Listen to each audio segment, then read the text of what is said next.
राधे राधे, जय श्री कृष्णा। स्वागत है दोस्तों आपका हमारे चैनल पर। आज हम जानेंगे देवशयनी एकादशी की व्रत विधि और तिथि की कब पड़ रहा है ये। तो चलिए जानते हैं। उससे पहले अगर आप हमारे चैनल पे नए हैं तो प्लीज़ चैनल सब्सक्राइब कर लीजिए, बेल आइकन प्रेस कर दीजिए और एक प्यारा सा लाइक कर दीजिए। तो चलिए जानते हैं देवशयनी एकादशी के बारे में। जो मनुष्य विष्णु तिथि यानी एकादशी के दिन भक्ति भाव से गंध और पुष्प से भगवान विष्णु की पूजा करता है, वह 1000 जन्मों के पापों से मुक्त होकर विष्णु पद को प्राप्त करता है। एकादशी यानी भगवान श्री कृष्ण की विशेष कृपा प्राप्त करने का महत्वपूर्ण दिन होता है। एक ऐसा दिन जिस दिन संपूर्ण ब्रह्मांड में एक दिव्य आध्यात्मिक ऊर्जा का विशाल मात्रा में संचार होता है, जो आपके आध्यात्मिक जीवन को पूर्णता से भरने की क्षमता रखता है। एकादशी एक ऐसा अवसर है जब आप भगवान श्री कृष्ण की अपार कृपा प्राप्त कर सकते हैं। एकादशी तिथि यानी आध्यात्मिक प्रगति का सुवर्ण अवसर होता है, जब भगवान श्री कृष्ण की अपार कृपा प्राप्त कर सकते हैं आप। एकादशी तिथि यानी आध्यात्मिक प्रगति के मार्ग पर चलने के आपको प्रेरणा प्राप्त होती है। एकादशी तिथि एक विशेष उपहार अपने अंदर समेट कर आती है। ऐसी ही एक महत्वपूर्ण एकादशी बहुत जल्दी हमारे द्वार पर पहुंचने वाली है और यह एकादशी का नाम है देवशयनी एकादशी। प्रत्येक वर्ष आषाढ़ मास के शुक्ल पक्ष में आने वाली यह एकादशी शयनी एकादशी मनुष्य के जन्म जन्मांतर के पापों को एक क्षण में नष्ट करने की क्षमता रखती है। यह अत्यंत महत्वपूर्ण एकादशी है। इसे देवपढ़ी एकादशी या फिर शयनी एकादशी या फिर देवशयनी एकादशी भी कहते हैं। जब भगवान श्री हरि 4 मास के लिए क्षीर सागर में योग निद्रा में चले जाते हैं, ऐसे समय में बाकी सभी देवता देवी भी भगवान श्री नारायण के चरणों का आश्रय लेकर उनकी सेवा में व्यस्त हो जाते हैं और इसलिए यह 4 मास को चतुर्मास के नाम से जाना जाता है। जब आध्यात्मिक साधन को अधिक से अधिक अपनी साधना, जप, तप, दान और पुण्य कार्य करने में चाहिए, अधिक लोग देवशयनी एकादशी से प्रारंभ हो जाता है। यह समय ऐसा होता है कि जब आपको सिर्फ आध्यात्मिक चीज़ों पे ज़्यादा ध्यान लगाना चाहिए और चतुर्मास का पालन पूर्णिमा से पूर्णिमा तक किया जाता है। बहुत लोग चतुर्मास का भी पालन पूरे नियम और धर्म कर्म से करते हैं। इस चतुर्मास में 4 मास यानी श्रावण, भाद्रपद, अश्विनी और कार्तिक मास का समावेश होता है। यह 4 महीने वर्षा ऋतु के महीने हैं और इसलिए इन 4 महीनों में कुछ कुछ चीज़ों का हमें त्याग करना चाहिए, जैसे कि सावन में हरी पत्तेदार सब्जियां, पालक, सरसों, मेथी, धनिया इत्यादि। साग की चीज़ें सावन में ना खाएं तो उचित। भाद्रपद में दही और उससे बने हुए पदार्थ, अश्विनी मास में दूध और दूध से बने हुए पदार्थ और कार्तिक मास में उड़द के दाल और उससे बने हुए व्यंजन। शास्त्रों का मानना है कि अधिक मास में किया गया कोई भी जप, तप, दान और पुण्य का कार्य उस व्यक्ति को 16 लाख गुना ज़्यादा फल देता है। कई लोग चतुर्मास का पालन एकादशी से प्रारंभ करते हैं और यह एकादशी है देवशयनी एकादशी, जो कि प्रत्येक वर्ष आषाढ़ मास के शुक्ल पक्ष में आती है। तो चलिए एक विशेष देवशयनी एकादशी विषय के बारे में जानते हैं। इस बार देवशयनी एकादशी आ रही है 16 जुलाई 2024 बुधवार के दिन। उत्तर भारत की समय सारणी के अनुसार इस दिन ब्रह्म मुहूर्त का समय बन रहा है प्रातःकाल 3:59 पर और सूर्योदय का समय बन रहा है 5:03 पर। देवशयनी एकादशी के अगले दिन जब द्वादशी यानी 18 जुलाई 2024 गुरुवार को व्रत पारण करने का समय बन रहा है प्रातः 5:36 से लेकर और 10:01 के बीच में। द्वादशी के दिन प्रातः ब्रह्म मुहूर्त का समय रहेगा 4 बजे और सूर्योदय का समय रहेगा 5:36 पर।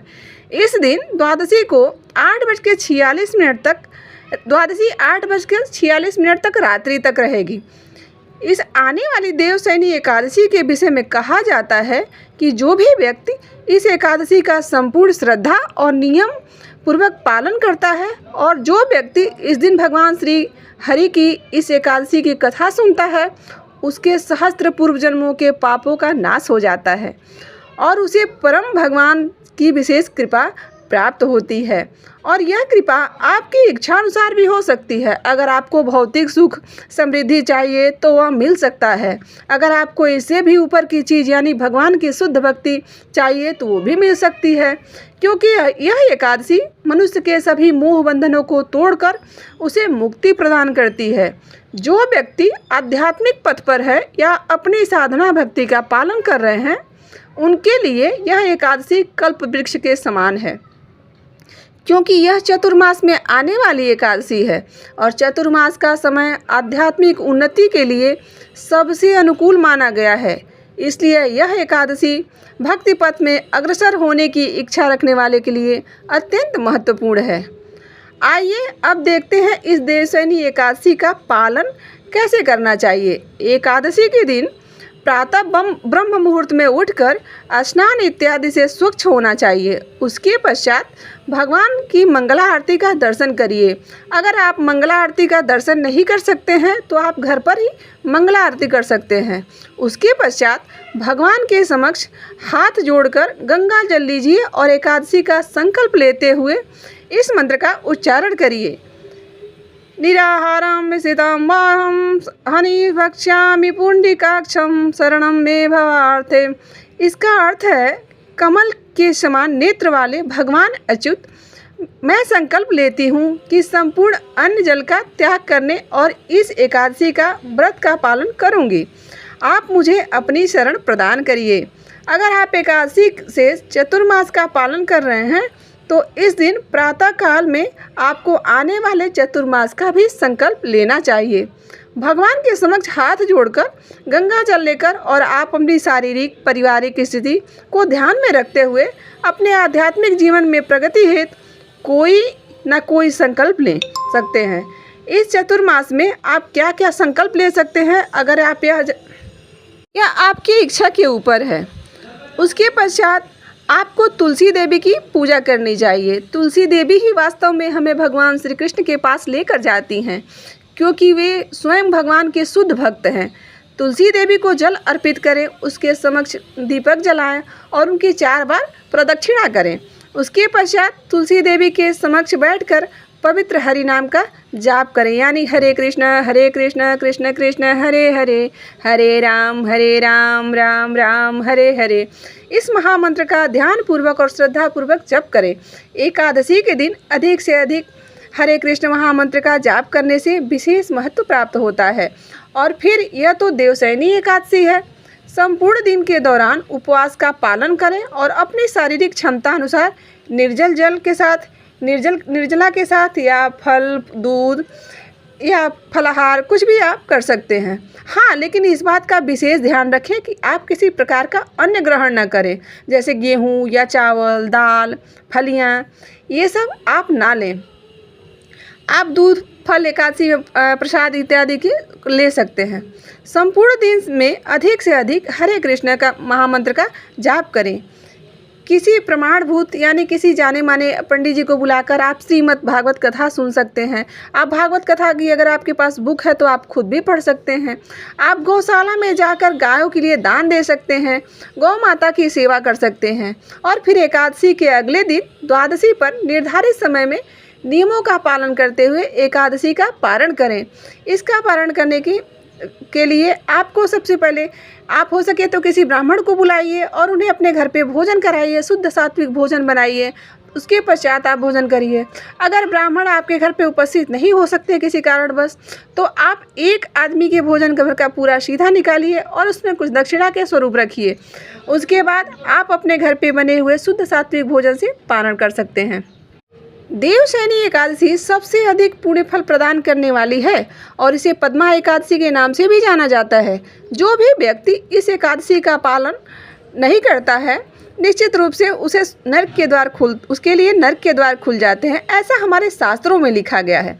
देवशयनी एकादशी से भगवान श्री हरि योग निद्रा में चले जाते हैं, इसलिए सामान्य रूप से इस 4 मास के दौरान हम कोई भी मांगलिक कार्य जैसे कि विवाह, गृह प्रवेश, मुंडन, जनेऊ इत्यादि नहीं करते हैं।